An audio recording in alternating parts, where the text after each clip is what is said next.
Hello, hello, hello, everyone. I forgot to turn on my microphone.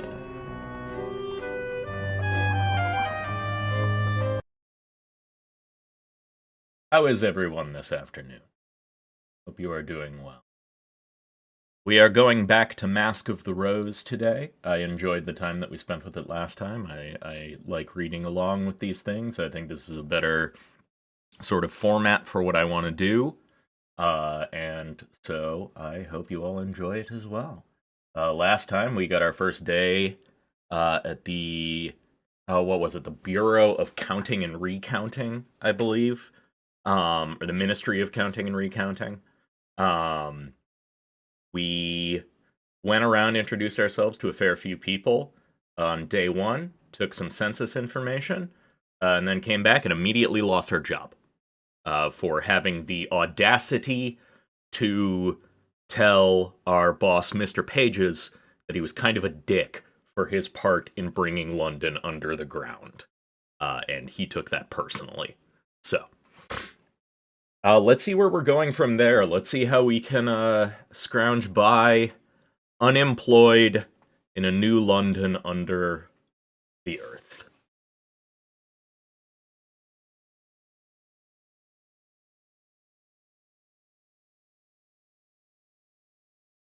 Oh, I need to go to the game cam, don't I? Why is my webcam not here?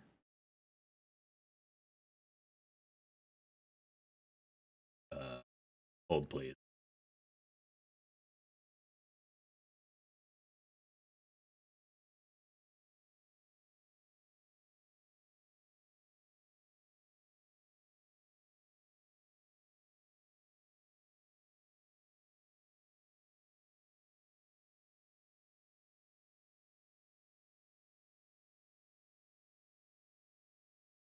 You can see me here, so my webcam is working.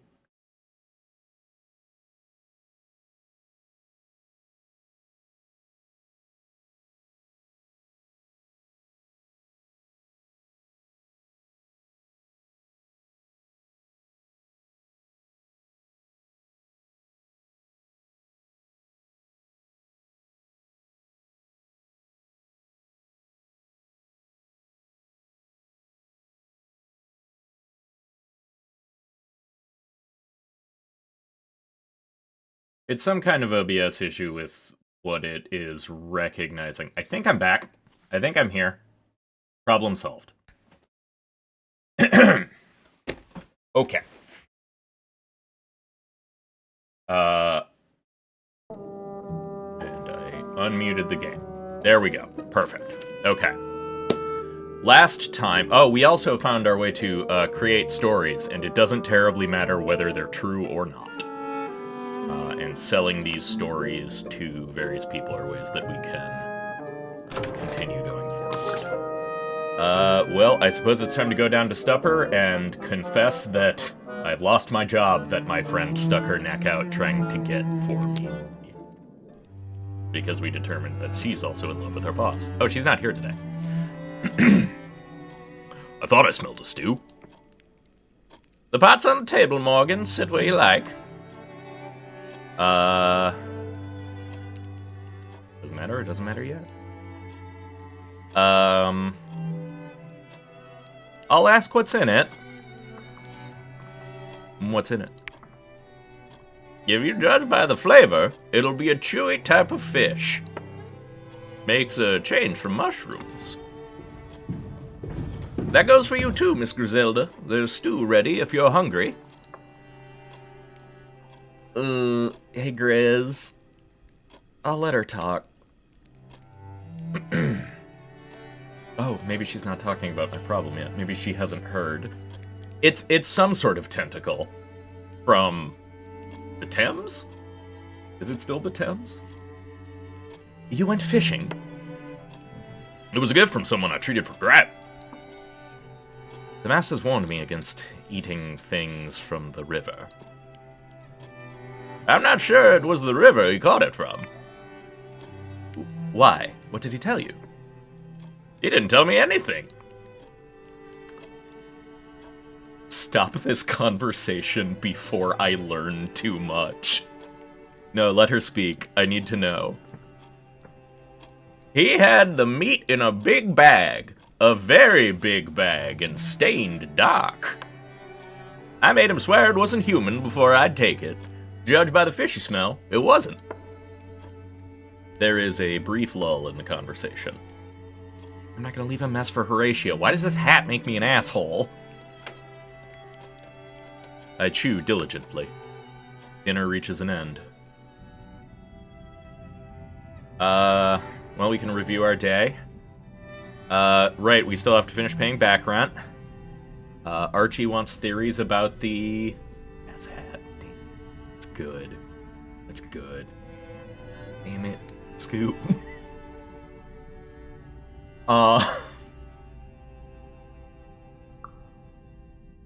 All of our friends that we met, Virginia and Milton were the devils.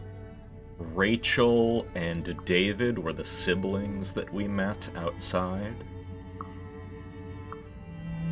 And Harjeet was the cop that we've met, whose husband got swallowed by the city.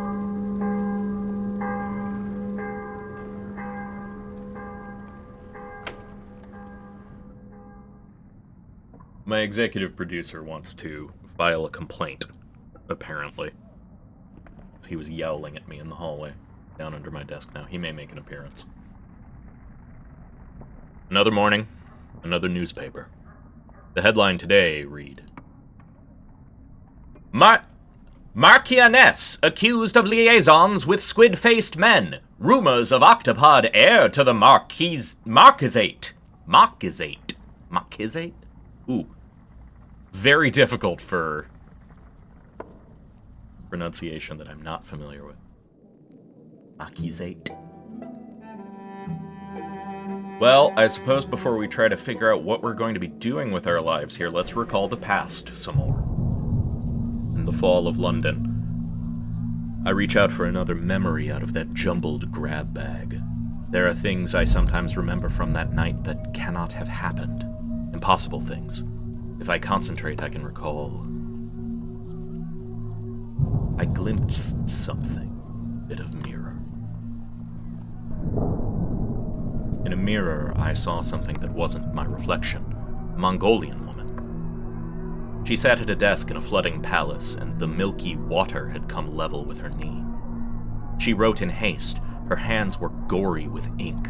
Ink stained and dimmed the firebirds embroidered on her sleeve. The glimpse of me goaded her. The ink bottle upset, blue-black bloomed in the floodwater. Oh, that's weird. Cool.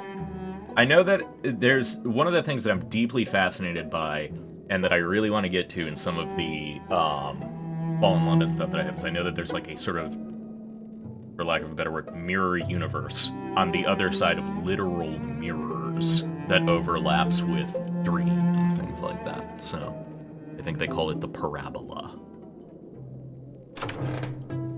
Okay. Apparently we can still provide Mr. Pages with census forms.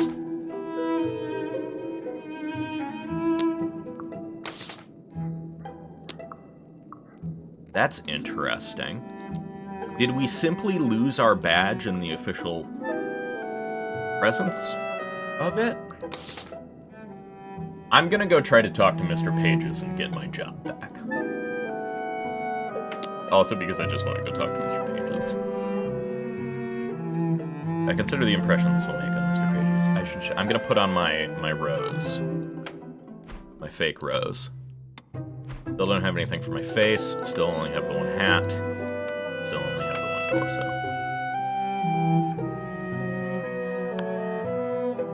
I'm satisfied with this.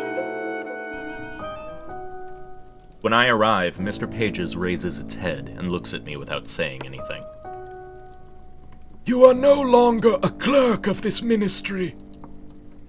You have reliquidated your badge, yet you return. Do you have anything more? I'll hand over a page about Horatio. The trick is not to look at the back of the penny at all. This one is of interest. Familifacient, lacking uxority. Do you have anything more? Page about Grizz. I can take my penny without flinching under its stare. Pages turns the papers over carefully. Almost all as I would expect from Undercon Grizz. It is almost purring, but it stands there looking at the page about Grizz's non-existent romantic life for what seems like a lifetime. Grizz's previous suitor was unmeritory. Point out that Grizz evidently decided the same. By what I can tell, she felt much the same. We will determine whether he lives and whether his family lives. Undercon Grizz shall not be troubled with a distraction from them.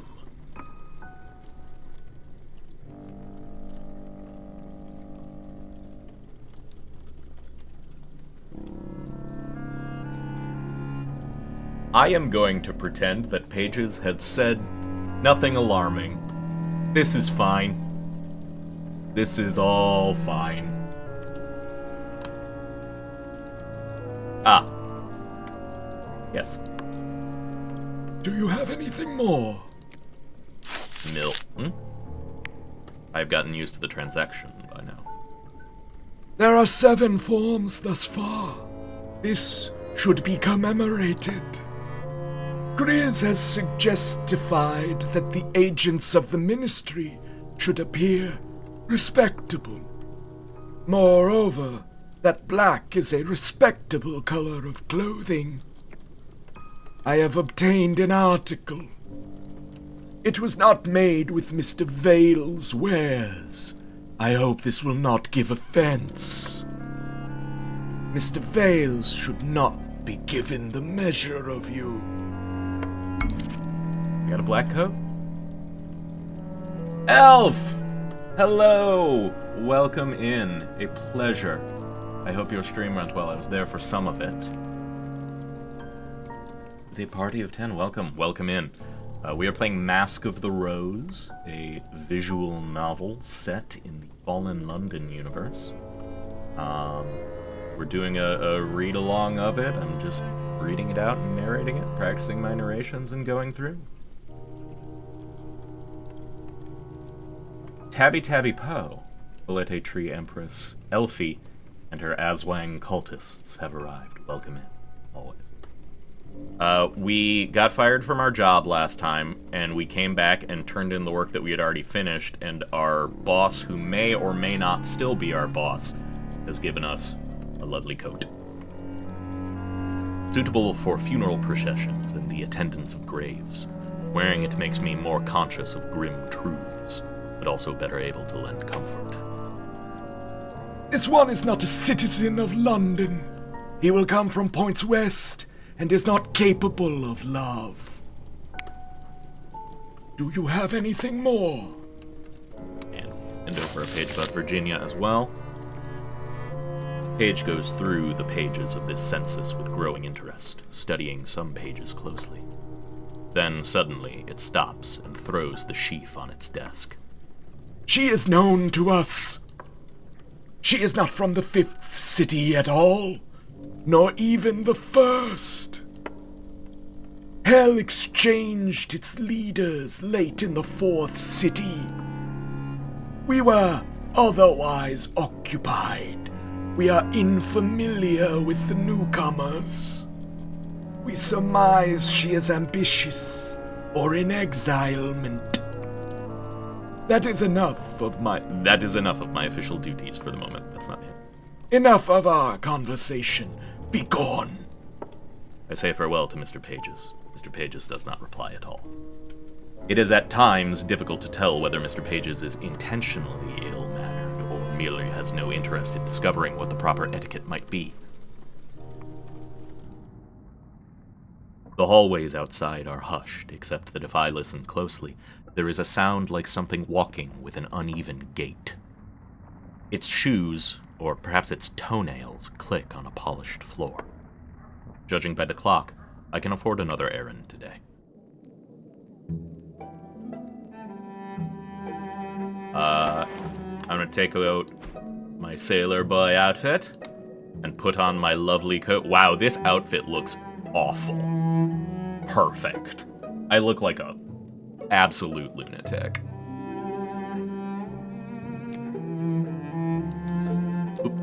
Head outside. Let's see, where can we go? We could discuss ministry misbehavior with the devils. I could pay Horatia the rest of what I owe her. That's probably worth it. Let's finish paying our back rent. It'll be the rest of our money, but... Oh yeah, this beautiful fashion. Horatia won't mind me in this. I don't think Horatia gives a shit what I wear no matter what. I am satisfied with this. I find Horatia in the basement taking inventory of our supplies. I am indebted to Horatia. Since the fall, I haven't always had the funds to pay for my room and board. She provided for me anyway. Lunatic is a very common aesthetic here. I do fit quite in. If there's anything to eat, I'm always welcome to join the other lodgers. She's never said a word in front of the other guests. Hello. I hope the cold isn't getting to you too much.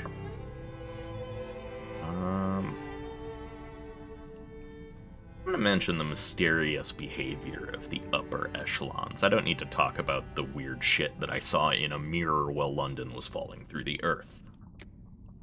Not yet, anyway. I recount the newspaper story. A certain Marchioness is said to have had a son with 8 legs like an octopus. Oh?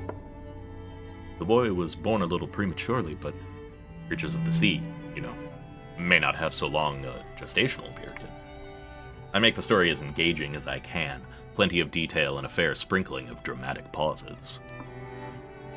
Gossip is an uncharitable habit, the vicar says. If you could leave it in the parlor when you're done. I'll simply drop this topic. She does not want to talk about this. I see. Ajit says the Bessum's neighbors vanished overnight. They'd been talking of making a run for it, just striking out north and seeing what they found. Not enough to eat around here, it seems. Give Horatia my remaining back rent. Here, you owed this. Horatia touches my shoulder. Thank her for her help. I'm grateful you gave me so long. It's what we do here. Hell yeah. Silence falls. I will offer Horatia my friendship. I see you as one of my closest friends. I have a lot of people in my life who are friendly. The butcher, the neighbors, my lodgers, half of the parish of St. Albans. You want to matter in my life in a different way to that, you need to work alongside me. Maybe don't even think of it as rent. Maybe contribute the way you would to a family household. That's what I need and don't have. And I know not everyone's got that to offer.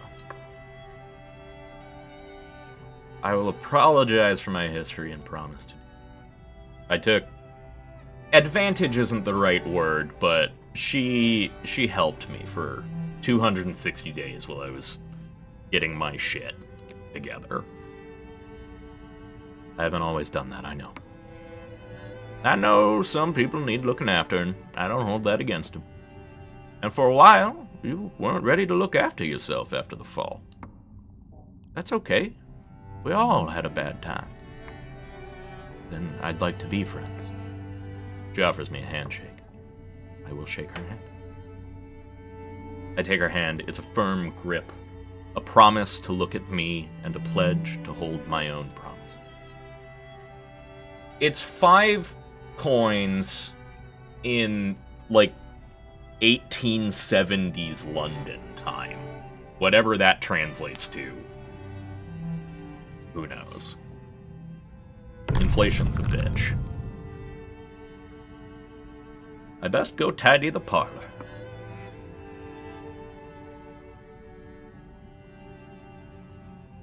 I will emulate Horatia's generosity and her protection of her own. I think that's a worthwhile generosity. Yeah, because these have been coins I've been getting from Mr. Pages. So they're weird coins, too, probably.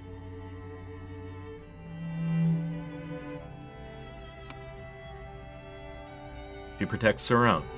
She gives away whatever anyone needs from her. She keeps a tight circle of people who matter to her most.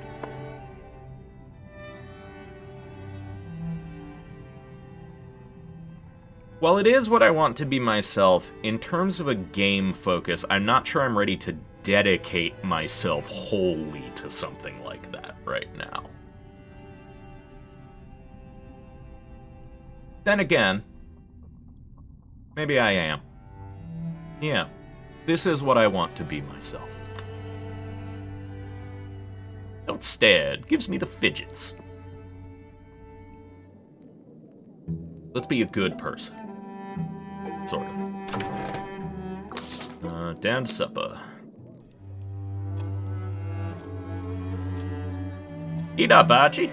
Aren't you always warning us about a lack of nutrition? I'm sorry, Horatia. You cooked as well as anyone could do. No need to tell me that. What are you brooding on, then?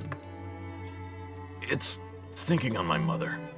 If she thinks I was killed, it'll be terrible for her heart. I'm trying to reassure her. With my new shirt. I'm certain your mother will not have given up on you. It has only been a few months. Thank you. Say I get out of this hole in the ground at last. All the way back up to Glasgow. Mind she's past a grief before I get there. Positively Greek. Yeah, very Odysseus. I've told you before, you should ask Grizz to help you. Ask me for what? I'm not a magician. I hardly have any influence at all. I'm little more than a clerk at the moment. Those masters know how to send a letter up to the surface if anyone does. Try asking. Can't hurt, can it? My mother begged me not to come all the way to London. She said I could study just as well in Glasgow. Or, if I had to go away, then no further than Edinburgh. There's plenty of physicians there, training. It was me that chose to put the distance. Why have you come so far from home, Archie? Why did you decide to go that far? Why did you do that, then? Archie makes a great show of being busy eating. Oh, there's hardly anything left in his bowl. There's a brief lull in conversation.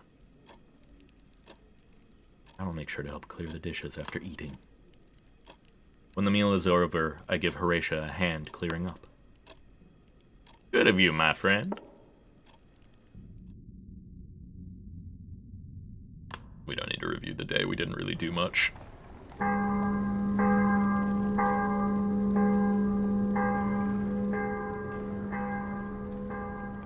"264 days since the fall. Another morning, another newspaper. This morning's lies open on the table. Severe destruction renders southwest of London impassable. Reports of foreign population. If I am not too occupied otherwise, I can always ask my friends and acquaintances whether there's anything they need from me. They may have some additional tasks for me. Need to get a better hat. But first, let's recall the past. And all the crazy shit. I reach for another memory out of that jumbled grab bag. There are things I sometimes remember from that night that cannot have happened. Impossible things. If I concentrate, I can recall. Storm, long before the fall. I keep wanting to recall the weird things rather than anything about our friends. The memory of lightning flashes. The memory of rain covers my face. And I am back above in a summer downpour. All the horses and their riders huddled on the rail bridge. all the saplings bent to kiss the soil. Not just any summer, but a June evening when I was 15. And though I have not thought of it since, though I will never see the like again, that storm for a moment is truth itself. And our present cavern is embarrassed to be seen through an illusion.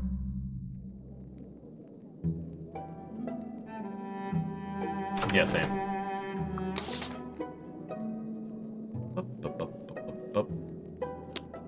Okay, Mr. Pages has said devils are incapable of love, and that sounds like a challenge. I am going to spend the afternoon talking about theories of ministry misbehavior with Archie, because he was very interested in that.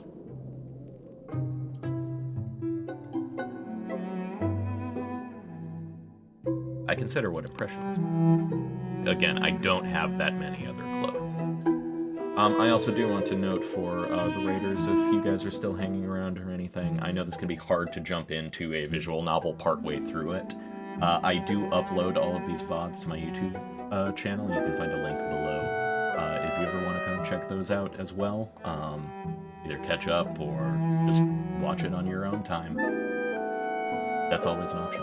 I never fault anybody who can't make it on time or, you know, doesn't stick around because they don't understand what's going on. It's perfectly understandable. Anyway, I'm satisfied with this. This goes for everyone, but I'm just the Raiders because they got brought in here. Oh yeah, that's right. We're referred to as Comrade. Comrade, it's good to see you.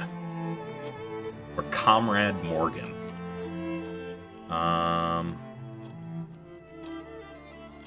Got my recent memory of Archie.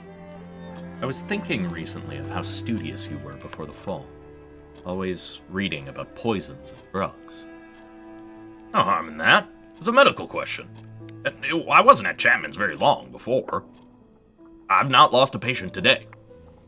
And there's no one raving and in need of confinement, so I'll count that to the good. Is that common? Do you meet a lot of patients like that? Aye, more than a few. It's the dreams that does it. They've been dreaming they've been buried alive often as not. There's a great run of that dream at the present. Yeah, I can't imagine our entire city falling underground would have that effect on people. If you see folk heading off to the graveyard with shovels and pickaxes, that'll be what they're about, like enough. People really digging up graves? There's really been a great deal of digging up graves? Aye. They put the dead back after. And then, sometimes go to dig them out again the next morning. Huh? I guess we'll not linger on that. What do you think Mr. Pages intends for London? That's what I hoped you might suss out. You formed the questions on the board. Now it's a matter of asking somebody that might know. Yeah, I guess apparently, like, the graves came down with it, right? Though, I wouldn't put too much money on what answer you get from Grizz. No one speaks for a moment. Have you spoken much with Constable Harjeet? He's told me a few things. We've talked about a few things. What he was doing before the fall, for instance. Would that be friendly then, or there's more in it? Listen, Mr. Pages... I trust him to be Mr. Page.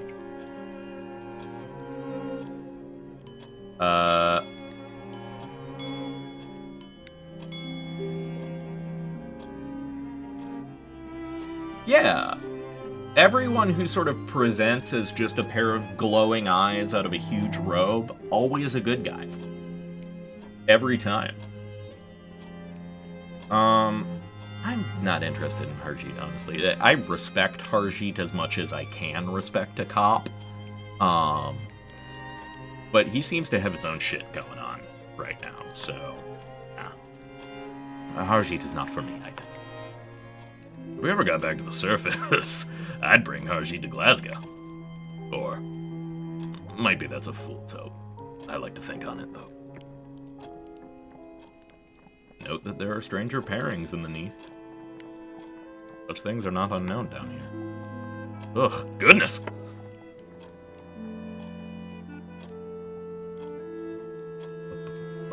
Let's ask about his work. Shit on the mood.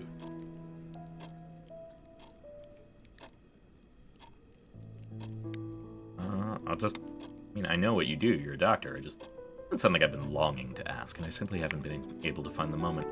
Is your income all from seeing patients these days? I did sell up a couple of my old atlases a few days back. Censored maps sell for a good price if you know the right buyer. Ferret's vermin eradication takes in more than just rats. If I'd met the like of you in Scotland, I might never have come to London. Archie, I'm not feeling this from you, bud. We're buds. We're all from the boarding house. That isn't cool. Ugh, I didn't mean to put you in a spot. We've to face each other at the table every night. Exactly. Might be you don't want another lodger eyeing you. Exactly. We live in the same house. I'm not feeling it. We fell through the earth together. Ooh, I now can conceptualize selling contraband. You know who is always good to work for and always goes well?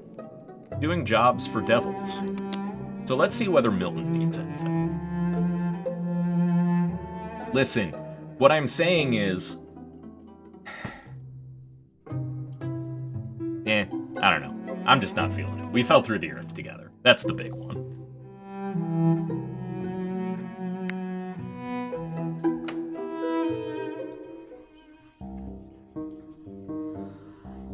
Sorry, Archie, you're not hood and weird enough or from hell enough. What's your deal, Milton? I thought we were chill. You return, I see. To what do I owe the irritation? I meant to ask you whether there's anything I can help you with. I have lived through the transition of one city to another. It's curious to see who has come back and who has not. The tentacled men have gone into hiding and not yet slithered out again. I will ask about them. Tentacled men? They may also have been women. They did not dress distinctly. A forlorn and slimy people. They made no stories of their own. I do not think the condition springs on people unawares.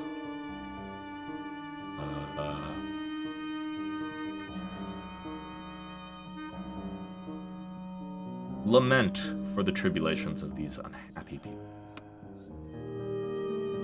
It seems that they've suffered much. Oh, they bore it with admirable equanimity. I am not sure they knew they were allowed to resent their treatment. They made noises, they congregated, and now and then a new anatomical fad swept the congregation and they'd have one limb extra. They had no culture, but a little music, and that was less nightingale, mallard. I do not know what became of them. Perhaps if one lifts up the rocks of the old city, one might find their remains pooled like melted gelatine. During the fall, when I was indisposed, I dreamt of them floating in an amniotic ocean. In the water, I thought I grasped the meaning of their dissonant chords. But there has been no trace of them since. But they might be around. I will express an interest in searching. Squid. If there are others still alive, I should like to meet them. It is unlikely. The last city drowned in a bit of milk. But if any live, they are likely underground. There have been no sightings west. Hell would know. They may be beyond the Z, but I am not certain they could swim. caverns, crevices, openings in the city, that would be your best bet. Arjeet wouldn't know. Anyway. Oh, I want to track down the squid folk. There's a brief lull in the conversation, but I will flirt with Milton. When I see you, I know you're thinking something shocking. I immediately want to know what it is. Excellent. I will be certain not to tell you in that case. Wretch. Oh no, it would spoil everything if you knew, clearly. I sulk. There is something deliciously salivatory about your flattery. Please, feel free to indulge.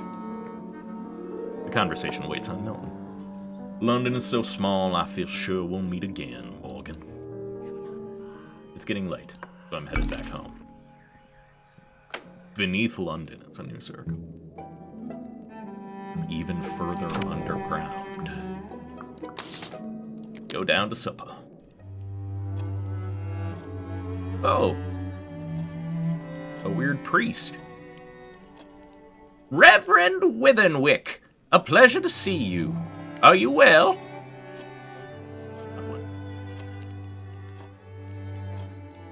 He's a little sneering.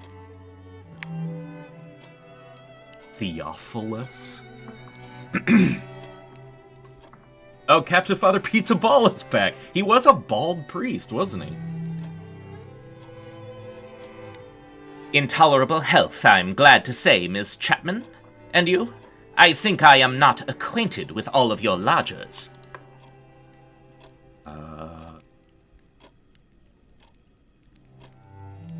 Angle to impress Theophilus with lies.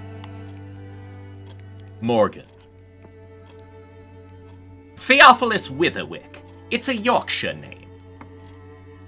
Time was when my family owned everything your eye can see round here. Impressive. If you've come about blankets, I've already brought everything I had to spare. No, this is on a more serious matter. Just after morning prayer, I was approached by a woman, and not for the first time. I will keep quiet. She was a deviless. She had yellow eyes, and her touch burned like fire. She did not try to hide what she was. Did she have anything to hide? Maybe she did not think that an illness would be taken as a sign that she'd come from hell. My dear woman, she asked for my soul. She asked for my very soul. I will hypothesize that hell exists nearby. We know that it does. We've been told that it does. Possibly hell is a real place, either here or very nearby. If a deviless visits you, you must refuse her anything she asks.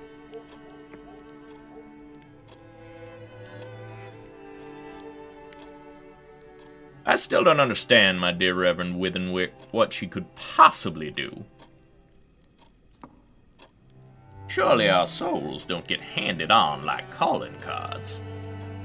Here, in this forsaken cavern? Perhaps they do? I mustn't wait any longer in any case. I only stopped to warn you. Beware of those yellow-eyed creatures. Grant them nothing they ask. St. Albans proto-martyr. St. Alban was the first English martyr, a point of considerable pride to the local vicar. It's the church of our parish.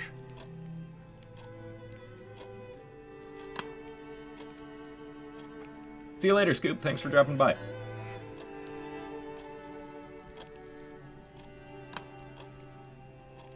When the meal is over, I give Horatia a hand cleaning up.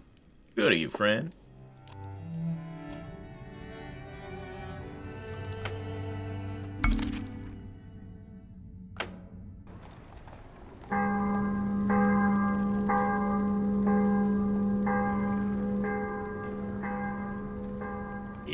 Remain in the season of confessions. Another morning, another newspaper. Archie bought one, and the headlines read, Masters will exchange warm winter clothing for disused street signs. If I'm not too occupied, I can always ask my friends and acquaintances whether there's anything they need from me. They may have some additional tasks for me.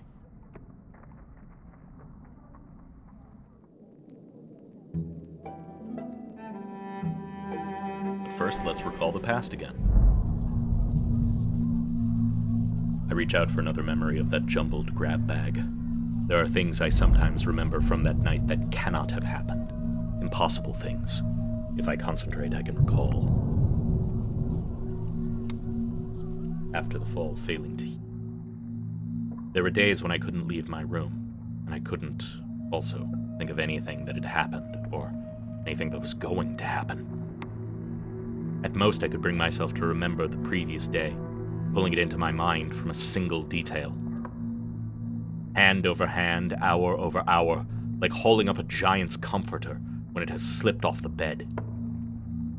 And then, when it's briefly mastered, never managing to tuck it in the corners so it slips off again.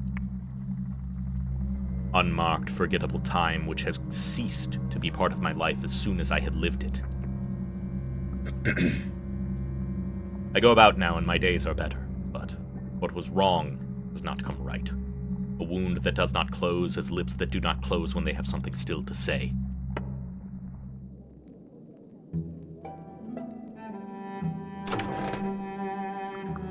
Let's see.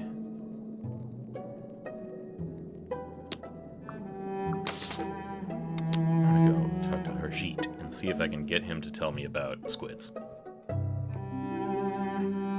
I am satisfied with this. Again, because I don't have a ton of options. You're looking well.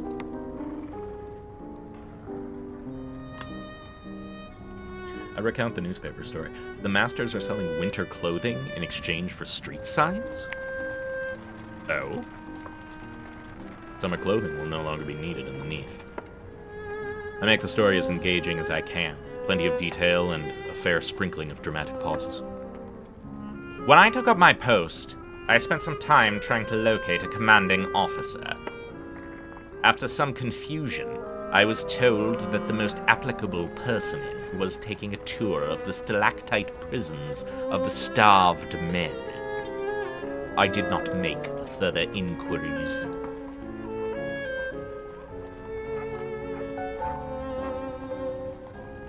I will talk about the sinister nature of authority. Those who make the laws have always abused that place, keeping their own power and pushing down everyone else. Harjeet hears me out, but it's plain this question doesn't matter as much to him as to me. Don't mind me. Harjeet hints that I should say a bit more about myself. I will boast a bit of my difficult childhood. Hey, what do you know about squids, buddy? You find any squidmen lately? I'm looking for squidmen. Do you know where squidmen hang out?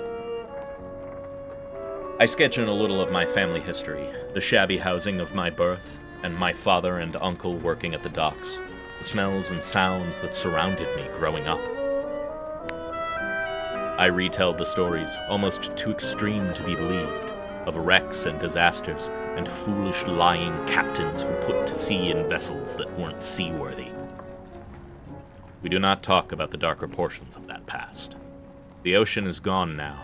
There's a Z out there, churning with dark and uncharted waters. But it does not join to the nations we know, not even to Amsterdam or Calais. Impressive indeed. You are an inspiration to the neighborhood. I hope they will notice and emulate you. He does not say it, but I have often noticed he's the one in the neighborhood the children notice. Just yesterday, a little boy put on a blue coat and strode several times around the courtyard. It seems I have passed some test. Ask Harjeet new destinations. Cavern of tentacled creatures. Do you know how to get to the Cavern of Tentacled Creatures? I believe I know what you mean. I think I know just the place. Harjeet shows me the way as he did before. At certain points, He makes me look up at the stalactites above and fix their relationship in my mind. They sparkle with something other than stars. Don't treat the stars like constellations. They do not stand still. The Warrens of Amber, a warren of brooding tunnels and resinous deposits. Arjit takes me as far as the cavern entrance and suggests I watch my back. The descent is steep, the caverns lightless and treacherous. I walk in the dripping dark for a very long time. Has anyone else ever been this way? I ever return? Until, at last, a light.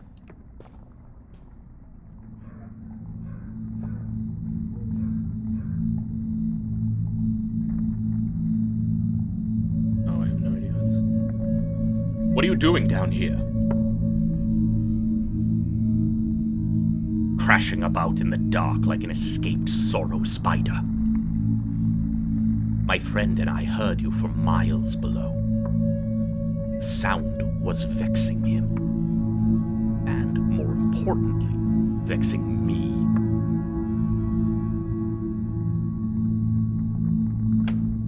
Take a grim line. Well, I suppose we'll all be buried in the end. I passed your feeble fatalism some centuries ago. When the worst both happens and ceases to continue, one must revise their expectations. I have been here a very long time. My name is Barkjin. I used to be a person of consequence. My city predates yours, though now it is gone. Yours fell on it. I do not hold it against you. The fourth city had already gone to the dogs, and worse. I'll compliment her appearance after these minutes. You look good for several 100 years old, girl. Don't look a day over 30. Ha! Your usual line. Adjusted upwards and downwards according to the self-awareness of the recipient, no doubt. I ceased to count the days after I descended into the amber vats. My appearance has become an abstraction to me. But it is good to know the rubbery men were not lying about the restorative properties. It seems I best escort you into the caverns if you mean to explore. There are things down here it would be best not to fall into. You may not take my arm. My friend would welcome company. It serves him talking in. It leads me deeper into the darkness.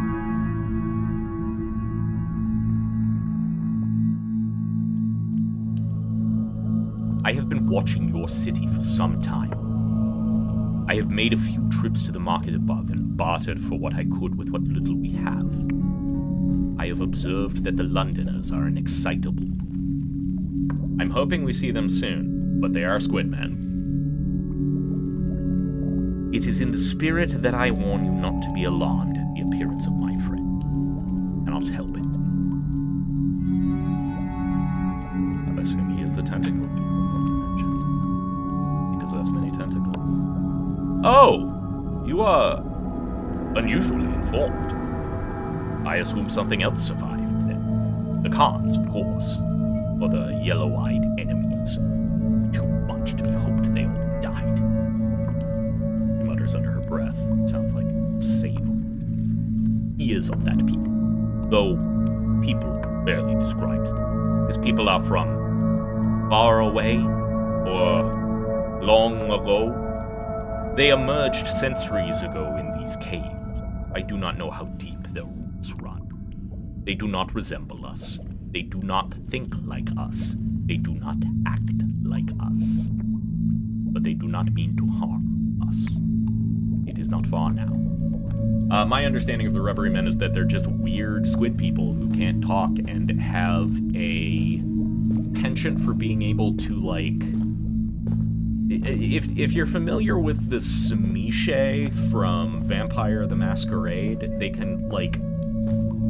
they're referred to as the shapeling arts. It seems like they can kind of, like, mold and craft flesh somewhat. She leads me through the dark and twisting caverns for a very long time. It feels like days.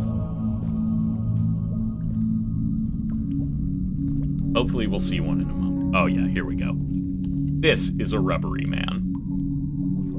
This is Batachikan. It is not his name, but what he has permitted me to call him. Names are unknown to people.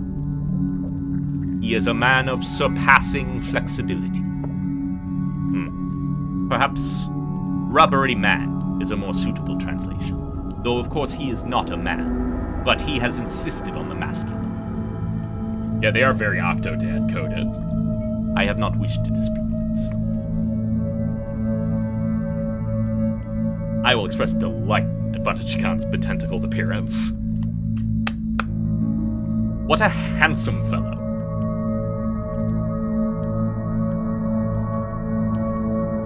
What a handsome fellow. Batachikan makes a smug warble. Do not compliment him overmuch. We'll go straight to his head, and then neither of us shall get a word in edgeways. But I am glad you have not hurt his feelings. You are the first to venture down here, though secrecy has grown harder as of late. Batachikan insisted we get as close to the service as we could. I told him it was only a matter of time, and I was right.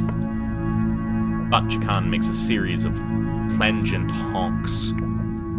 The gesture is obvious, the surface. But there are others of his kind, many in deeper places than here. They sheltered me from the disillusion of my city. They have sent us from the vats to be their emissaries. I have been his eyes and ears while we waited to see what would become of your new city. I have even learnt your language. Whatever happened there? Such an ugly, polygamous tongue. Ah, I believe we have tea. Will you take a cup? Batachikan makes a series of frantic honks, as though to dissuade me.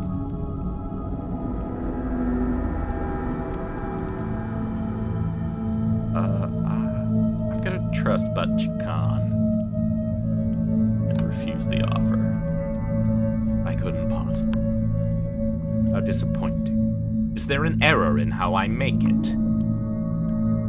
I will offer to show her a London method of making it. We are Londoners, after all. We simply know the best tea there is, says the American man. It is slow, without kettle, and only a campfire and ancient porcelain. There is no milk. What results is a sweet and bitter, the sourness leavened with too much sugar. It is not unlike what I normally drink. Unspeakable, abominable. If you are not finishing yours, I shall have it. Batachikan surrenders his cup with equanimity, orifices opened for drinking seal. He wishes to... I had mosaic tiles somewhere. Bear with me, as that cheating costermonger at the market says. Batachikan approaches with a plaintive burbling. Batachikan extends a tentacle. He wants me to take it. Yeah, I'll accept the tentacle with intent. I held the tentacle for a fraction too long. Batachikan makes a resonant warble, deeper than any I've heard from him before. I have it. The noise means a recumbrance is desired but not... Oh. I see that I am superfluous. Then that shall be my epithet. Superfluous Bakujin.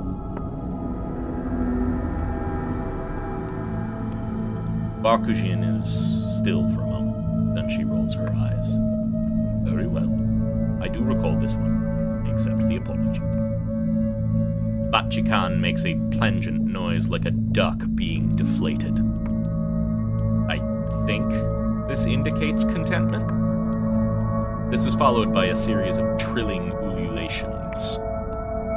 No, I would not ask that on a first visit. He glances at me. Perhaps if our new friend were to come again. They might indicate by doing so that they are willing to entertain a request of such viscosity. Bakujin considers whether there is anything to add. They watch me depart. I sense they wish I had stayed, but were too cautious to ask. Perhaps they might welcome another visit in the future. It is a long and treacherous road back through the caverns. That leaves time for another errand. Hey. Hell yes. Hell yes. Squid Man.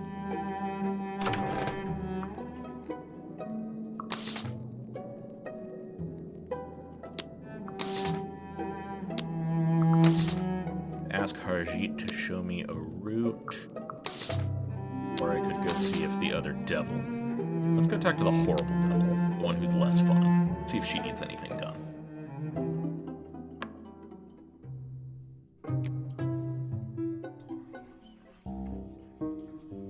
According to the clerk, you had an appointment with me.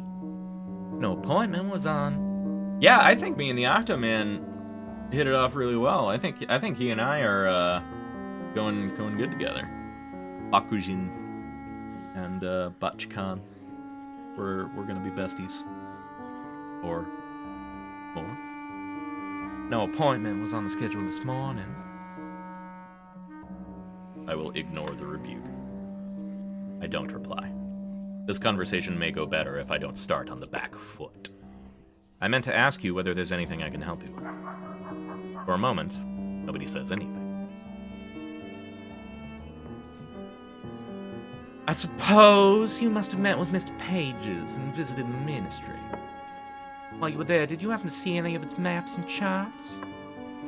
There is a territorial matter in some dispute. I will remind her that maps are not illegal. Maps? Those are forbidden now. For you. The laws only apply to you. The masters apply no such rules to themselves. How about this, then? Mr. Pages might have mentioned a correspondence stone. Did you chance to see a piece of stone with writing on it?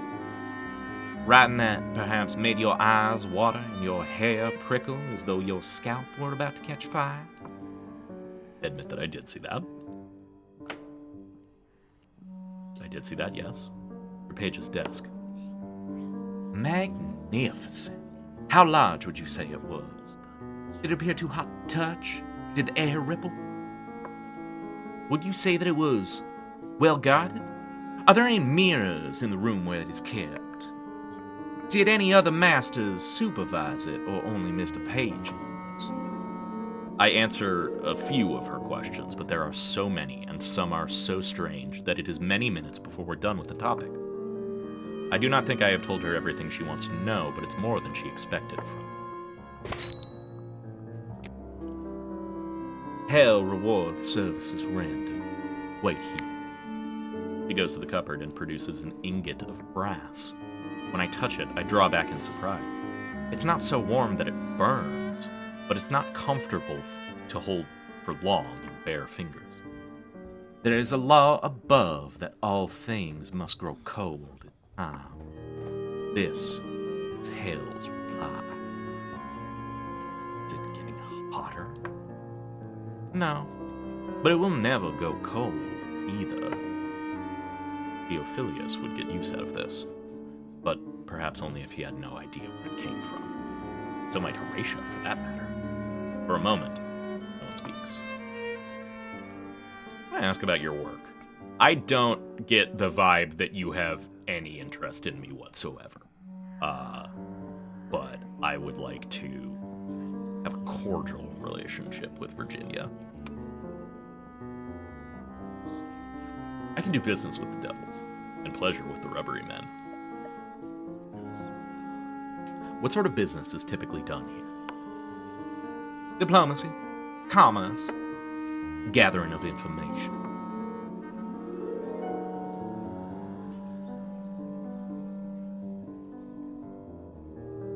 Are you engaged in espionage?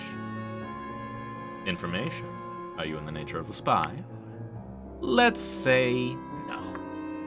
For the purposes of your forms and records, we are certainly not at all like spies. I am keen to hear about your business all the same. I will stand closer to ask again. And I thought you were getting to trust me. Our secrets are the sort that would peel your skull from your brains. We have reached the end of my time. If at some future you wish to return, you will not find the doors barred. By now, Horatio will be wondering where I am. Okay, well, at least we didn't burn our bridges with this lady, but she is... She is as cold as her brass is warm.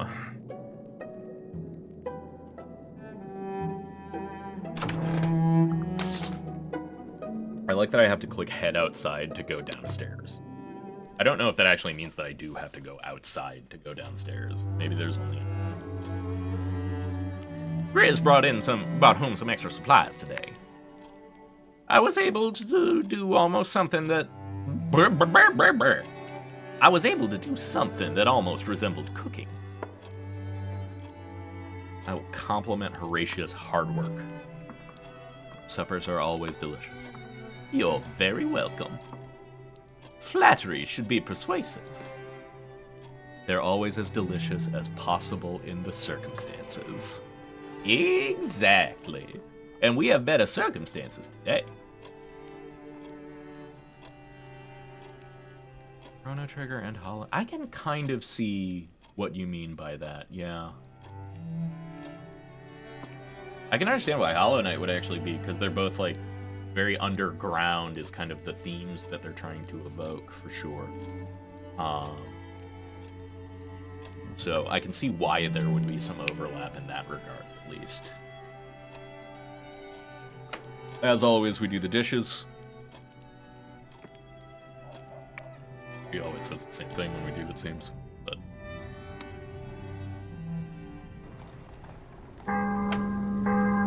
Oops, I didn't mean to skip through how many days we had left of the season of confessions, but I think we're at like 5. Another morning, another newspaper. The headlines today read, London swallowed whole by Leviathan. Sermon on the wrath of an angry god. If I am not too occupied otherwise, I can always ask my friends and acquaintances what they need from me. Alright. Well, step 1's going to be going back and visiting my new... Actually, no, step 1 is always recalling the past. First thing we do every morning is sort through our fucked up memories. Reach for another memory out of that jumbled grab bag. If I concentrate, I can recall...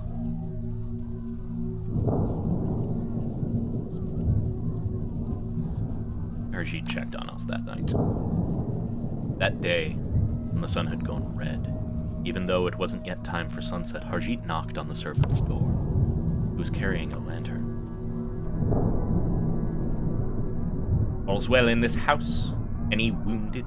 Any missing? Any dead? Anyone bunking with you that didn't live here yesterday? It was Horatio, of course. No, that's not right. Or, hang on. That's... I remember now. Horatio was... Entry. Riz answered. Yes, we're all well. Thank you, Constable. What are you seeing in the streets? Are there many wounded? He winced. I remember that. Wake up, brush teeth, remember horrors, leave. Wake up, brush your teeth, dissociate in the corner for about 45 minutes. Get breakfast, go. No, only around the Houses of Parliament. What happened to Parliament?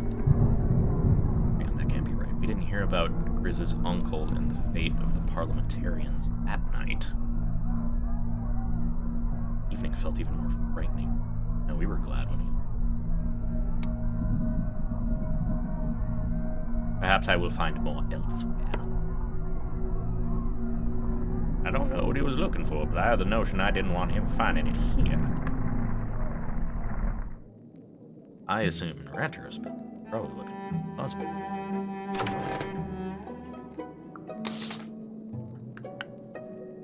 spend more delightful time with Virginia. Oh, I do want to at some point, but let's go down and talk to our wiggly friend, this translator.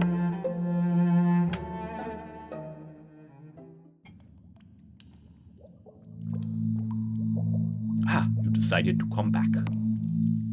We took a bet. I said he'd frightened you away. Batachikan disagreed. Batachikan makes a series of smug honks. No, I'm not flirting with Barkujin. I'm flirting with Batachikan. There is something I wish to discuss.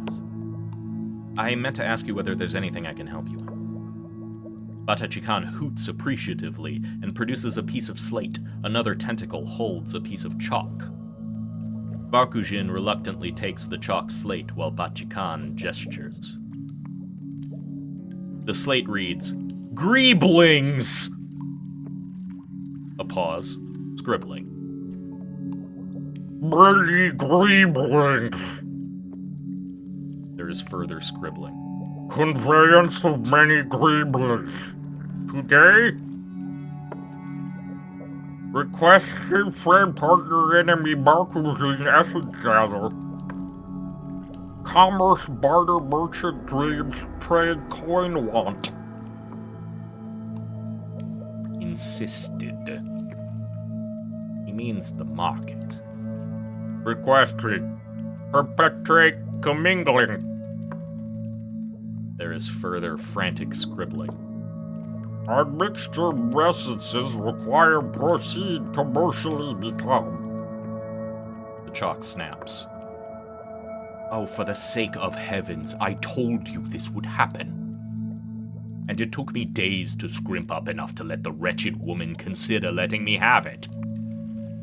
Batachikan makes plaintive, plangent honking noises with increased intensity. No, I cannot go fetch another. If you would have allowed me to translate for myself. We have functioned admirably these last few centuries. Why you wish to change the arrangement is beyond me. Cautiously indicate that change might be desirable. He needs his own way to communicate. But this is a new city. New methods might be appropriate. Or they might wash us both away. A monk told me of a tower where everyone spoke a different language. What happened to the tower was not revealed. I choose to believe it squashed them. What has worked before will continue to work. Its longevity is its own evidence. We sense the city out there is not ready for our emergence. Batachikan is too keen. Too keen! His tentacles are like roots, aching for the surface. I have advocated caution. But you are the first personage to encounter us. What do you think? Am I incorrect? Suggest that others of an uncanny nature are already in London. Devils walk the streets of London. Dockers speak of clay men, too. Ah, I am familiar with both. The devils... Well, let us say that their neutrality in political matters is not to be believed. The clay men are admirable laborers. I discussed philosophy as the scriptoria were rebuilt. He called himself unfinished. He seemed finished to me. Perhaps it is a state of perpetual enlightenment. But both groups, you will concur, are more human than our friend Batachikan. The problem is that he has a request. He has a purpose, to go ahead, to prepare the path. For the others, they wait below. I owe them a debt for my own safeguarding. I left the fourth to its ruin. Ask what the others are. And who are these others? Friends of yours? They are like and unlike him. Our Batachikan is singular. He represents many, waiting in the amber warrens below. They have not always been treated kindly. I myself was unkind. When they emerge, they hope Batachikan's work will have gone forward. Batachikan makes a series of frantic burbles. Oh, for goodness sake. He has something for you, a piece of amber from the vats. I would undertake this task myself, but Batachikan fears I will upset someone. A baseless accusation, but since my impeccable service is in question, we would like to ask you. Batachikan makes a strangled, keening noise. Stallholder. Oh, he wants you to give the amber to someone who owns a place of commerce. I will accept the amber with enthusiasm. It's what I've always wanted. Let us not get carried away. I do not know if this has any hope of success. It is important that the amber be delivered to one of a mercantile orientation. I do hope you do not mean that dreadful costermonger at the market. I'd refuse to translate your speech for her. I do not know nearly enough insults in this tongue. Batachikan makes a series of indignant honks. Oh, very well. Someone vaguely successful. Don't ask me why. Don't understand it myself. They need to hold the amber, then bring it back here. That's weird, but okay. Batachikan makes a series of frenetic, warbling noises. Ah, yes. He wishes for you to have one for yourself as well. An amber brooch. A token of rubbery kind and an expression of commitment to the Neath. Surface? What surface? Fuck the surface. Now, if you will find your own way out. I picked up an amusing novel at the market. It is about a very enterprising young lady named Audley. She is full of moral fiber. I am keen to return to it. I can manage just another errand today. Squid brooch, squid brooch. Hell yeah. The coat says, oh no. Yeah, token of rubbery kind. I'm actually not familiar with Lady Audley's secret, Doe. I don't get this joke. Can you explain it? That's one I'm not familiar with.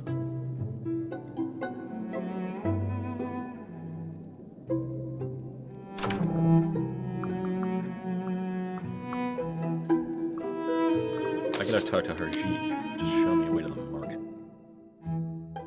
One of the first novels of sensation that we have. The brooch makes it look as though I'm doing some sort of official business, though who can say for what office? I'm satisfied with this.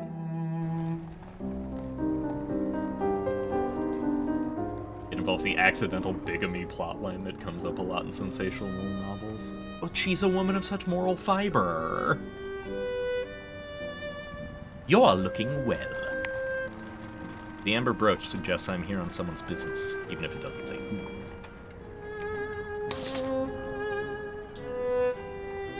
The Hogs Lane Market. How do you get to Hogs Lane Market? This path is more than usually complicated. Several times we stop and retrace our steps. I'll have to look up that book after this and give it a once-over. That's really interesting. That's a really fun little literary nod that I am absolutely not surprised to find in this game. We cannot omit this part of the procedure. Going backwards is part of the route. Likely a corruption of Hogs Lane, but I'd bet I'd keep my pet pig on a leash all the same.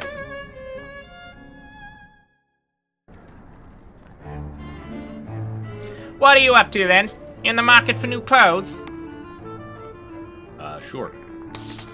I don't have any money, but something respectable and ladylike. Something respectable and gentleman. Crafty and inventive, home at the university. A ladylike straw hat, a gentleman's top hat full of Mushrooms? So was the hat? So was the hat. An exceptionally of-the-mode piece trimmed with mushrooms, the style currently demands. I can't buy now because I'm flat broke. Have a good afternoon. Ah, well, top of the rum for me. If you come back around, ask for Ivy. I'm about most days in market hours.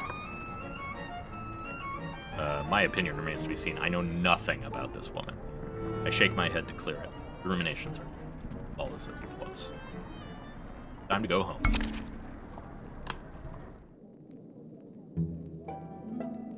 She dumped me. Certain with voiceover.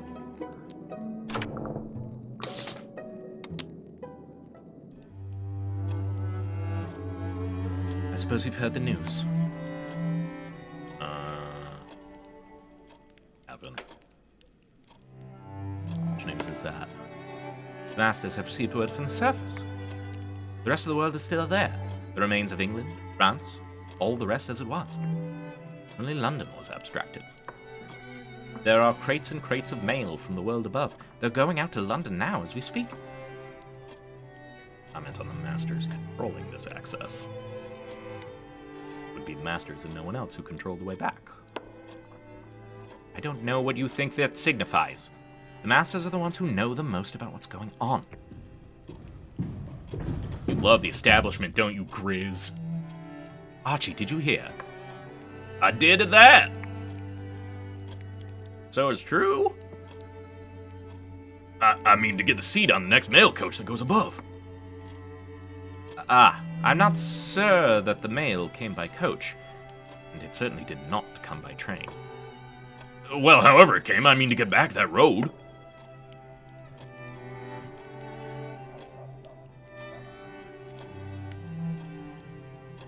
I'll let them talk. I sit back and survey the situation. Something tells me we're not going back. Look, Mr. Pages sent us all a gift. she takes out a package wrapped in brown paper and string and sets it down on the table. Inside are half a dozen fresh pork and apple sausages.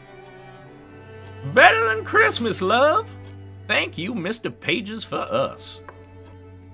I'll make them up for Sunday lunch. Is to have Mr. Pages send a whole ham next time.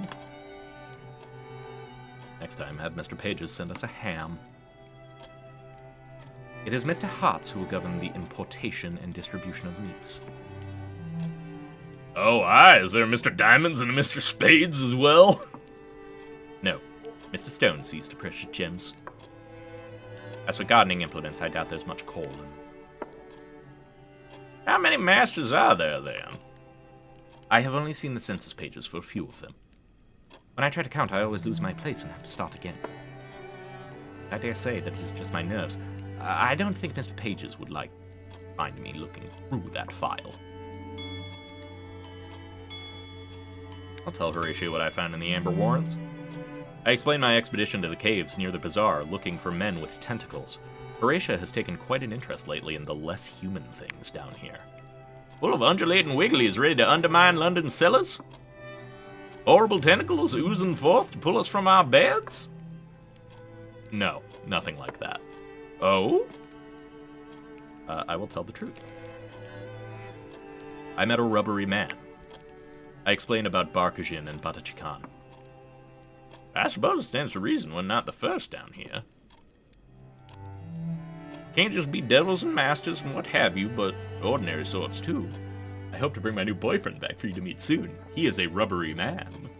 He has a translator. Well, as ordinary as a man that looks like something can be found dredged up on a hauler ship can be. Seems a sorry fate to lose your home twice over. I hope something can be done for them. By the way, I found a spare apron this morning. Left behind by a lodger who used to help out around the place now and again. I thought it might be some use to you. Hey, thanks, Horatio.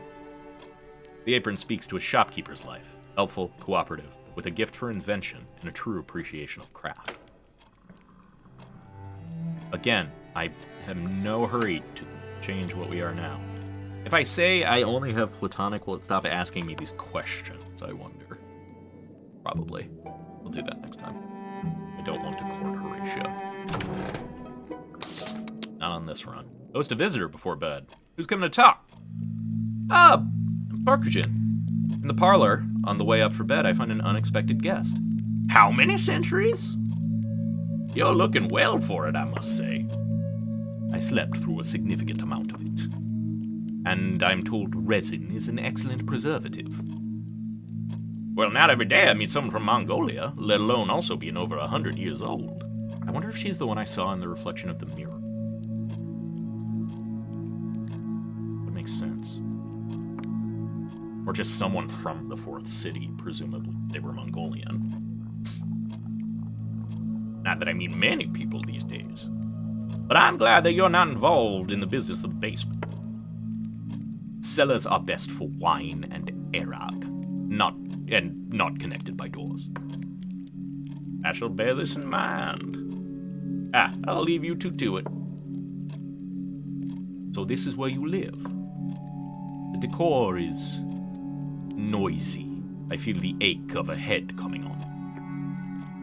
But preferable to noisome caverns dripping with amber. Remark that we're all dwelling in caves these days. I can't imagine the roofs will keep out the damp long. This is why you should use copper and marble. Like a real city. I did not solely come to disparage your inferior village. I wish to talk to you alone. That seemed the most reasonable means of achieving that. It is Batachikan's request regarding the amber. It is important that the amber is returned so we may gather the essences. Batachikan has fixated upon the commercial enterprises in the city. I do not mind indulging his whims, but the goal is to effect a peaceable rubbery introduction in Londinium. Nothing more. Ask if she is afraid of what will happen if Batachikan gets his wish. You must be worried he won't need you anymore. What do I have to fear? You? Is that your game? To drive a wedge? Your facility with his language is, of course, beginner's luck. Or perhaps better ascribed to his long acquaintance with me. He has learned to better communicate with our kind through my tutelage. So be assured, though you may understand him well enough, I am his interpreter. Claim I can act in his interest as well as, or suggest that her plan means everyone will be able to enter. I mean, unless you're planning on sabotaging it, Barkujin. Surely if you mean to introduce the rubbery men to London, all will be able to understand them.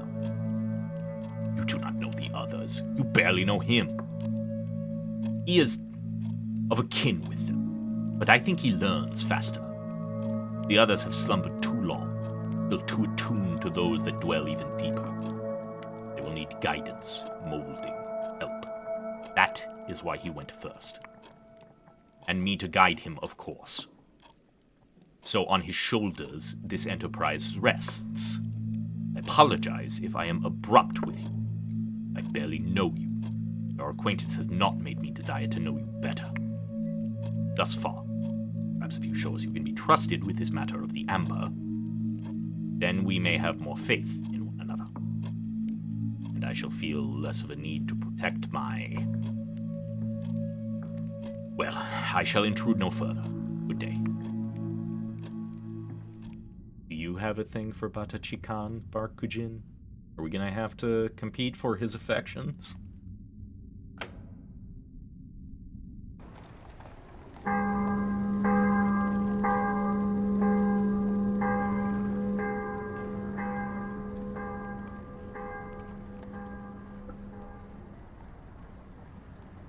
"6 days remain in the season of confession.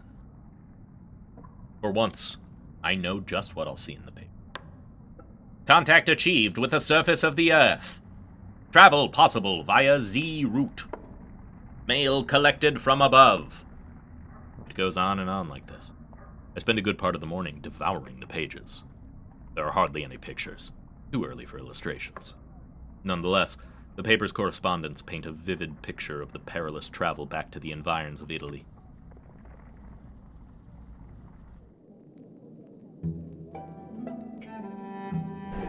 Wake up, brush teeth, recall the horrors. I reach for another memory out of that jumbled grab bag.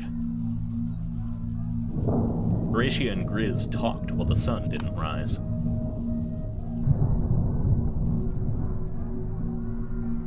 They're very sweet creatures, really. I shouldn't have used the word plague. I agree that bats are harmless. They don't pose a threat. We had some in the attic of the old house. Too high up for me, but the servants complained. They didn't like the sound of them rustling around up there. Shouldn't it be sunrise now?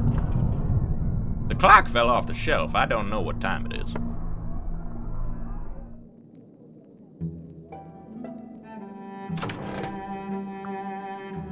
Plain market. Alright, we're taking Batachikan's ivory, or not ivory, amber to Ivy.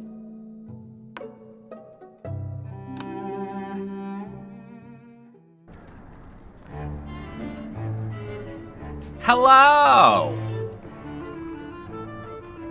Ask Ivy to hold Batachikan's amber. Could you take this for a moment? What in the name of sanity? What is it? Is that perspiration? Or oil?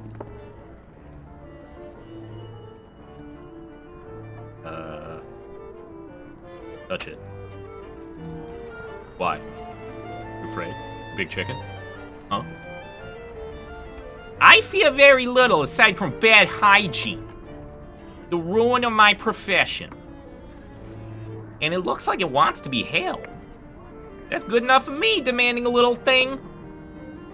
I suppose it's no worse than a hat box full of shit. Which I've been asked to handle before. I can heartily recommend self-employment. It feels warm. I assume it's not from your mitts. Curious piece. It feels like it's friendly somehow. Like I'm meant to be touching it. I wonder how it works. Here, take it back. Thanks, Ivy. Thank you for your help. I've had worse requests. Though I, do have a powerful urge to wash my hands. Or, wipe my neck to any grand dame who sweeps in here. Was there anything else? No one speaks for a moment. I'll ask Ivy about her work. Tell me about, your employment. You don't have any other kind of work beside what we can see here? Here's the thing about working in the house of fine ladies. They leave their letters lying about and tell themselves you can't read. They gossip about their affairs and fancy that you're deaf. Well, I have a rule, and it shows a generous, charitable spirit at that. First time you forget I got eyes and a brain, no harm. I shut my minces, keep my Hounslows clanked. Do it again, secrets are mine, and my secrets are my living. Note that I also embrace opportunities when I find them. So you're an information broker, as well as a hat dealer. Good thinking. The owner of a secret doesn't know when it's been stolen. As he can see. Better to be able to take an opportunity when it's offered. Wow. Plans break. Ah well, top of Rome for me. Again, I have my eyes set on a squid. My face betrays my feelings. I have time for just another errand today.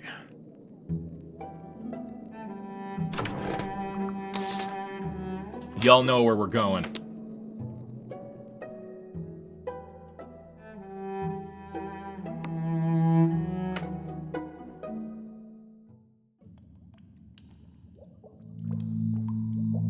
Good afternoon, Morgan. Batachikan burbles a greeting as well. Simply mention the amber. You remember the errand you gave me? If you have the amber with you, I suggest you return it. He might burst otherwise. I will return the amber. It has been held, as requested. Batachi Khan grasps it as one would a pine cone. Batachi Khan makes a series of surprised honks. They suggest a new possibility has occurred. The tenacity of the merchant is remarkable, as is her doggedness in pursuit of her ambition. Yet there is a grubby mercenary quality to it I cannot approve. Still, puts any doubts to it. Commerce in this city is nascent. The locals subsist on a crude barter economy. The time is not right. Batachi Khan emits a large, excitable warble. It indicates insistence. Right this instant? Forgive me, I need to evacuate the essences from the amber. Be back momentarily. He makes a series of burbling squeaks, escalating in a pitch, volume, and duration. I am given to understand that he sees London as a great marketplace. He continues to make energetic pipings, the origins of which are best left unexamined. I get the sense that he believes if everything was for sale, then it follows that his status as an outsider, too. We love a capitalist. We love a man with goals. He's a 10, but he's a capitalist. Uh-oh. He makes a percussive noise through the application of several tentacles into each other at the studied intervals. I am to understand that, through the means of a commercial enterprise, he would find his way to the hearts of Londoners. He hopes that I might assist him in securing such a license. There are few authorities in London who could furnish such a thing. That was less viscous than previous. I knew that termagant at the market was full of unwholesome character. I heard warbling while I was gone, as Batachi Khan made his proposal then. He thinks it is time that he be introduced to one of the Khans so that the lengthy process of rubbery emergence from the Warrens can begin. The meaning is clear. This is not what he meant at all. Barkujian glances at me as though for support. We hoped, as the first person to encounter Batachi Khan in this city, that you would advocate for him with the Khan of Books. Suggest that Barkujian's interpretation is incorrect. Are you sure you got the meaning then?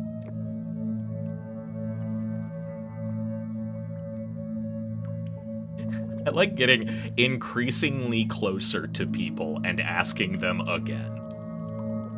That's gonna be my thing. And I thought you were getting to trust me. Ah, and you have descended to the amber vats, have you? Wiled away long centuries commingling with rubbery essences. Dreamt of vast depthless seas and seen what lingers there in Stygian slumber. No? Then I suggest you do not question my understanding of his speech again. The rubbery men wish to reemerge. It is best that the process is orderly so as to minimize alarm, and given legal sanction by the Khans of the Bazaar. As the first human to encounter a rubbery man, your voice will lend weight to our argument. As I say, the emergence will take years, decades perhaps, in the deepest reaches. Batachi Khan makes an aggrieved honk. He needs not wait. A shop of his own, now. Once permission is granted, we can return to the rest. Establish communion, commingle essences, perhaps even re-establish the old vats. Batachi Khan makes a wheezy, deflated gurgle. He makes a forlorn second attempt. London is a market economy. One captures a market by finding a niche. What better niche than a shop in possession of a rubbery man? Sorry, ma'am, it's Z's? The Z's of Stygian slumber? Batachi Khan is eager to begin. It means we can both return to the deep places together. And prepare for the emergence, of course. They both look at me as though waiting for my response. Batachi Khan, I will ask Mr. Pages to help you establish a shop. I will help Buttigieg open a shop. Buttigieg makes a squeezed warble of delight. And leave me... Leave the rubberies waiting below while you fritter away your time on this distraction? I hope you are satisfied with your new interpreter. Buttigieg makes a consolatory burble. Evidently, my attempts to safeguard you and yours are no longer required. Surplus to requirements. So thank you for saving my life when the fourth city fell. I shall leave you to your new one, with its no doubt more exciting prospects. Buttigieg lets out an aggrieved, whistling hoot. Barkujin, you are taking this way too personally. Don't go over this. Don't go over this. Why? You already have each other. I will not plead when I am not wanted. I trust we will not see each other again. London is a large place. I will not say goodbye. My breath has been wasted enough.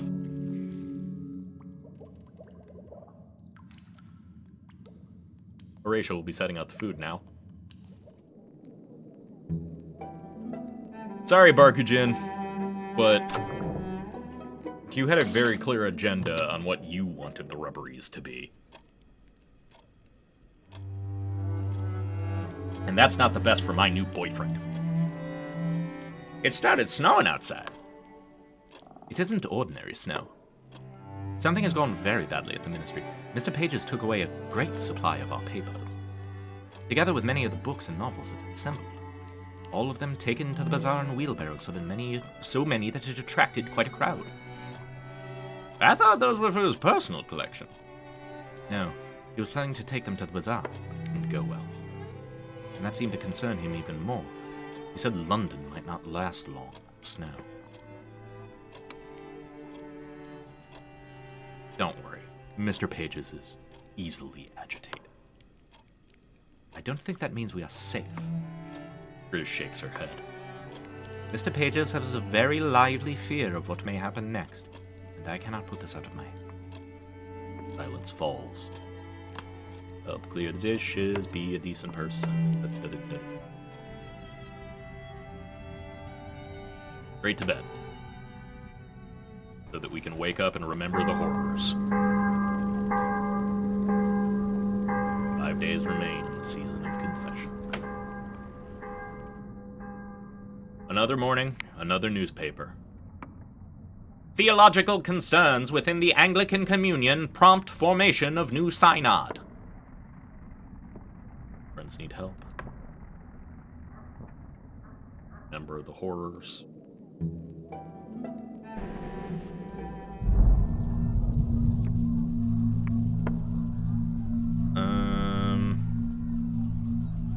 Horatio offered Harjeet a place to bring the wounded.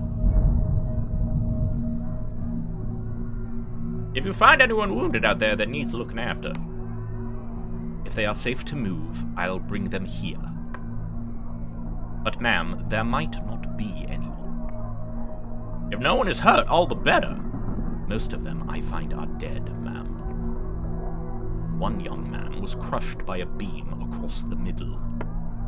Someone had come and taken off his face.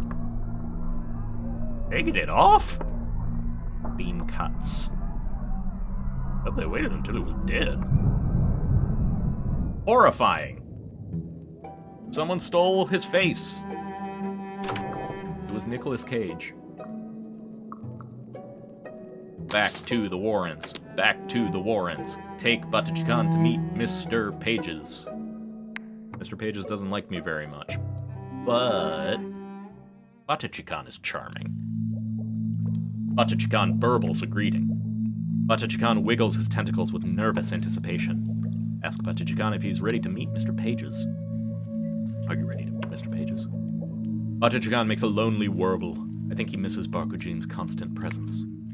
This is followed by a forlorn trumpeting noise. It indicates that he suspects she is stealing his idea to set up a shop. It is a very specific suggestion. Perhaps he knows more about her current whereabouts than he is saying, but he gives no further indication. He makes a resolute honk. It is of no concern of his. Wherever she is, he wonders where that might be. Suggest we could try to find Barkujin rather than going to Pages, or suggest that he rally and achieve his wish.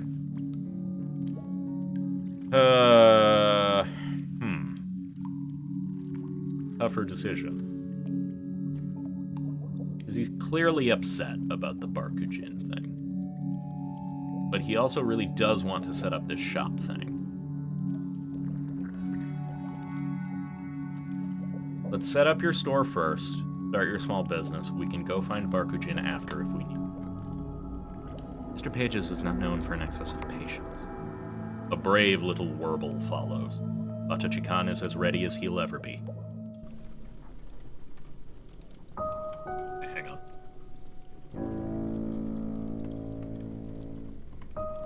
I am informated of a familiar visitation. I hope it will not be like that ghastly novel, where the miser is inflicted with spirits, each more discrimonious than the last. Batachikan makes a shy warble. It conveys a sense of distant acquaintance, cautiously renewed. Ah, the intentacled one. I had not thought to see you again. The past resurfaces in the most unexpectual ways.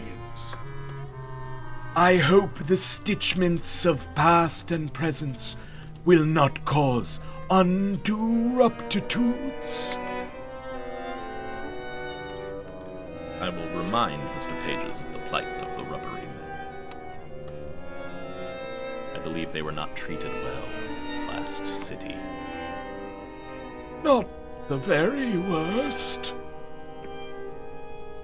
But we gave too much latitude to the leaders of the Fourth, and they were such divestments before the end. Devisements before the end. Buck, my made-up words are hard to follow sometimes. That is why I have such hopes for London. This time, things shall be managed much more judiciously.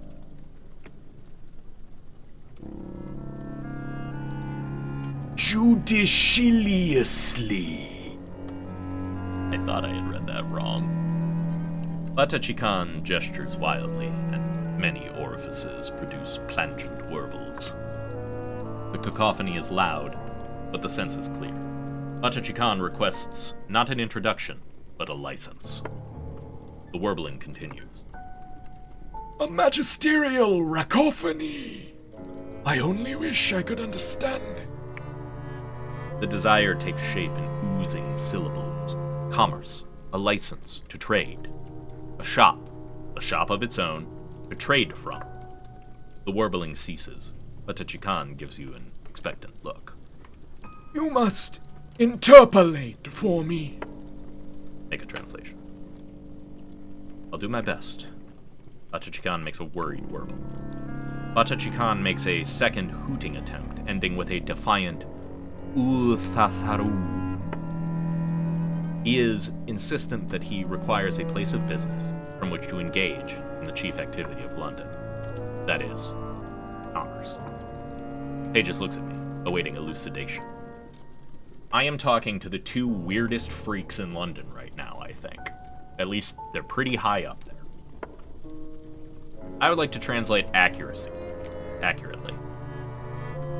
Batachikan wishes to open up a shop. The Masters outlawed charity, you know. Despite the evident excitables around the proposalment, I can see many flaws, obstacles, and errors. Commerce grows slowly, the economy not yet stabilized. To allow competition into such a fragile econology could prove disastrous. It is with a full heart I must decline, but it seems prudent that a more managed rapprochement between Rubbery and Londoner must begin. And with you here already as embassy, I believe the process may begin. I shall send clerks to bedevil you shortly. A capricious day to you all. Badachi Khan makes an anguished honk. There is a determination in his tone. But there is no blame. He makes a final defiant Utharu. This is not the end. There will be work regardless. The reemergence of the rubbery man is not a small matter. He will return to the Warrens. He hopes to see me soon. For now, he is very tired. Badachi Khan. Now, is Badachi Khan supposed to be the betentacled entrepreneur? I wonder. He seems to share a lot of similarities, and there is a prominent character in the Fallen London browser game called the Tentacled Entrepreneur, who is a rubbery man with an insane obsession with commerce who ran for mayor at one point. And I'm wondering if this guy is the Tentacled Entrepreneur. It seems to match. There's time to run another errand today. Not down there, though. Okay. Well, I could ask Harji to show me a route, or I could spend more delightful time with Virginia. We haven't talked to a devil in a while. Virginia claims to have no interest in the rules of London society, but she will likely take offense if I turn up shabbily dressed. This is fine, I guess. According to the clerk, you had an appointment with me. Oh, yeah, that's the thing. Once again, I'm just going to ignore the rebuke. I am glad you weren't away. One must question your sincerity. And from which section of London do you hail? This I do know is, so the Masters of the Bazaar, Mr. Pages, Mr. Vales, Mr. Hearts, they were referred to in the fourth city as the Khans of the Bazaar. So presumably he was Khan Pages or something like that, back when the fourth city was down here. And London being the fifth city, they have rebranded to Masters of the Bazaar. They're the same guy.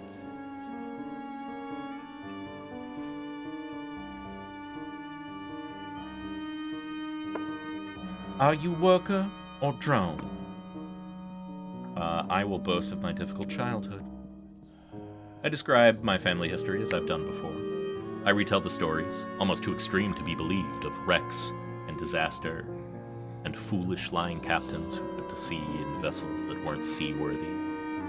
I feel like there's a few Bazaars, but I do feel like Mr. Pages would get really pissed off at the game, The Bazaar, based on his reaction to everything we've seen so far.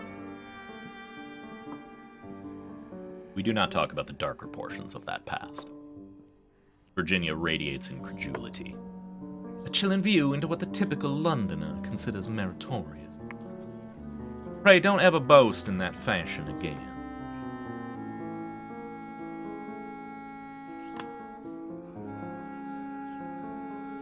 I will ask whether it is true that the people here collect souls. I've heard rumor that you ask people for their souls. We, all of you, that you go around asking for souls. I rarely ask anyone for anything. Nonetheless, it is true we possess a great many souls. Her glance goes up to the gleaming bottles lining the wall. Oh, these are all souls. I suspected as much. But, good to have that confirmed. There's just racks and racks of souls up there. I prepare a little awkwardly to remove. I now have another appointment, with an empty room if necessary. At least you don't say whatever you are thinking like most of them. But dishonesty is not alluring in itself, so pray don't feel I will pine for you in your absence. It is almost time to eat.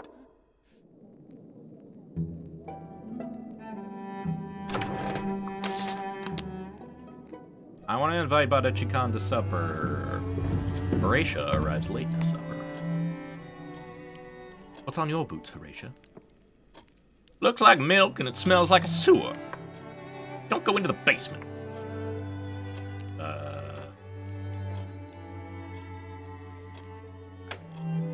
Question the safety of the attic. Should I be worried about the attic as well? No, at least not for the same reason. The floor down there is flooded. I moved everything to higher shelves. I'll offer my help. Do you need a hand? Is there anything I can help with? Only if you want to help carry buckets of nasty water out of the basement. We form a bucket line. Horatia insists on taking the basement position. He still warrants no one else to enter.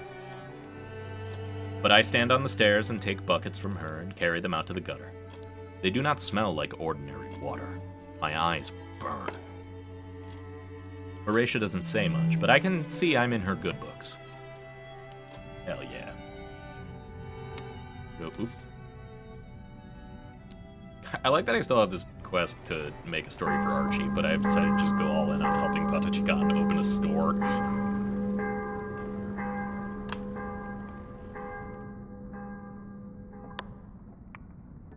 Ferret's menace eradication seeks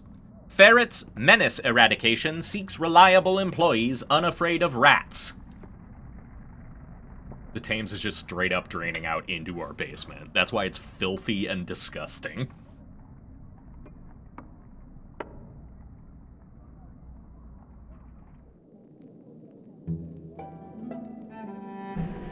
Wake up. Grab a brush, put on a little makeup. Recall the horrors. I saw something in a corner of the basement. Always the weird option if there's one. I remember waking up in the night and seeing that there was a new rat hole in the basement wall. As I lay there gazing at it, there came something like the leg of an octopus from that hole. It felt about the floor of the basement and wrapped itself around a lump of coal, finding nothing else handy. That displeased it, it seems, because it dropped the lump again and grew. When I summoned the courage to look into the hole, I saw nothing, and I could not be sure that I saw it truly. That seems normal. That sounds pretty normal to me.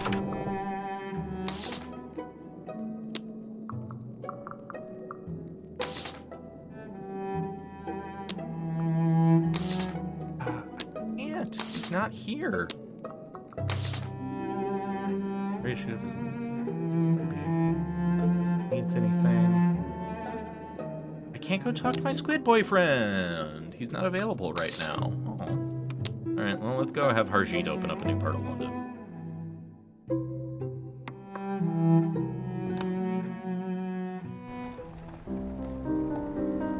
You're looking well. The Landau's townhouse. Let's go to the Menace Eradicator's shop. The Landau's didn't terribly interest me. Find any interesting places today? There's a Menace Eradicator's shop around the corner in that direction. He points towards a couple of buildings. I can't see the path between them at first. It takes a minute of staring before I notice the alley that cuts between. The walk is easier this time than some of our previous levels. At first, I think that I am becoming better at route finding. Then Harjeet mentions that the streets are becoming easier. The street signs change less frequently now. Barrett is the local menace eradicator, and there's significant need for their services lately. The sign outside says that this shop belongs to one Barrett. This, presumably, is them. If you come to bag some rat bodies, I'm clean out. The constables take their cuts and I've got to eat.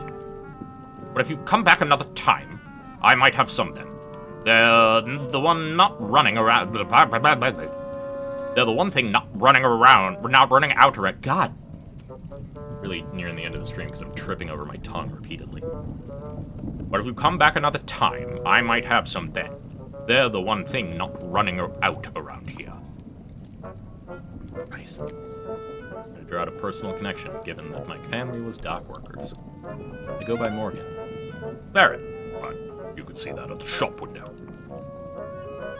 Up until not too long ago, my family were dock workers. Pleasure to meet you. Oh, I wasn't expecting you till this evening. I'm seeing the customers, as you can see. Hello, comrade. I already know the customer. I'm just by with a warning about the pub at the corner. Bested, is it? If the publican hires you to clear the place, bring help and fire.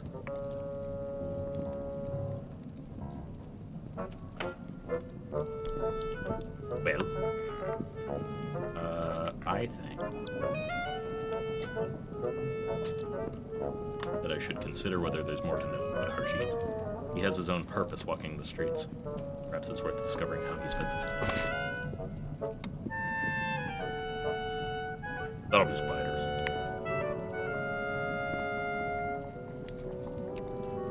Ask Ferret whether you pay Harjeet off, do you? Not like you're thinking. You won't have it. But now and then there's someone comes to me that needs an escort. South of the river in particular. Not a journey to make by your lords. Word gets to me and Harjeet escorts them. Back to business though, eh? What else can I do for you? What do you sell? Clothing? Oh, a wig! Black cap and a shady outfit. Ooh. I could buy hair from you. Tell me about the particulars of rat catching profession. Is business good then? I've been rat catching and mole killing for many years now, but I've never seen the business like this. There's demand for the eradicating of the beasties, and demand for the bodies when you're done with them. So the wages have never been so good, but I don't get so much competition as you might expect. Though it stands to reason, considering what one finds in rat nests these days. If you ask me, in a year or two, we'll need more than a terrier to catch rats with. I need firearms. Listen neutrally. Hair and rat corpses. Don't ask where the hair comes from. It's rats. It's rats. What's different about the rats now? Hungry, aren't they? They're used to a city's worth of scraps. Suddenly London scraps aren't worth having. They'll come out as bold as day and take a loaf off the man's plate if you're not careful. And you hear stories, don't you? About rats getting so eager they'll gnaw on an infant in his crib. React as though Ferret can't be serious. Ha! Don't tell anyone how I laughed at that. Good to tell. I haven't been called on to deal with any chewed-on infants that wasn't already deceased. Unsavory subject. Do come back, especially if you have anything of a verminous nature that wants looking into. Of course, if you meet with any likely urchins that wants to apprentice. I aren't looking for the ragged school, but they ain't to be frowned where they used to be. Judging by the clock, I can afford another errand today. I misread person ferret as poison ferret and was like, I don't want to poison him. Alright, I'm gonna talk to Virginia. Actually, no, that seems like a good place to wrap for now. I think we'll end. And hopefully we'll get back tomorrow, 3 to 5, same time, at helping our rubbery, maybe boyfriend, set up his new enterprise coming forward. Thank you all for coming, and I hope you enjoyed. Elf, if you're still here, if any of the raiders stuck around, again, thank you so much. If you enjoyed what you saw, by all means, throw me a follow, it really helps. If you want to catch up on any of the stuff you missed, you can check the YouTube channel below, as I said. I'm here every day, every week, Wednesday, Thursday, 3 to 5. Aim for narrative and reading things. If you like stories, interesting games, mechanics read to you, drop on by or check out the YouTube channel. Thanks again, everyone, for coming. I truly do appreciate it. Thanks for hanging out with me, and I hope you all have a lovely rest of your day. And I very clearly need to stop talking for a little. So, thanks again for coming. Bye. Hey, if you stuck around to the end of the video, I just wanted to say thank you, and I hope that you enjoyed. If you want to help support me in making more of this, you can follow me on Twitch, where I stream these live. Like, comment, and subscribe. I suspect you all know how this works by now, but it really does help a lot. Thanks.